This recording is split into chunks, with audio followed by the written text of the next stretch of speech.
We often hear that half the world's population lives on less than $2 a day, and I think that statistic ought to raise the question in our minds of what happened to the other half. Half the world's population are living on more than $2 a day.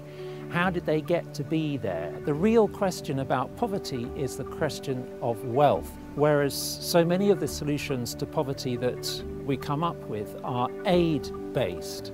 And after half a century of giving very generous amounts of aid to places in the world that should by now, according to that aid, be flourishing, instead we find that poverty in many cases has been exacerbated.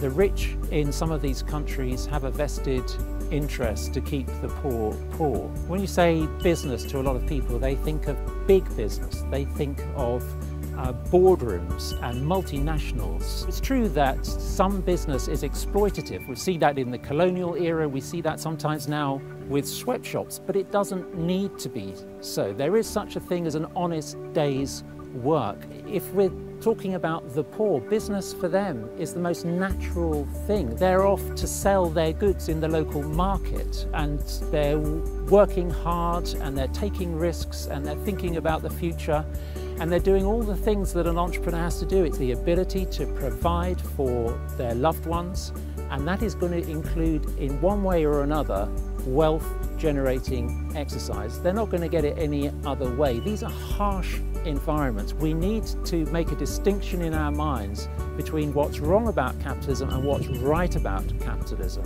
What lifts the poor is the creation of wealth and the empowerment and the dignity and the self-reliance that comes from that.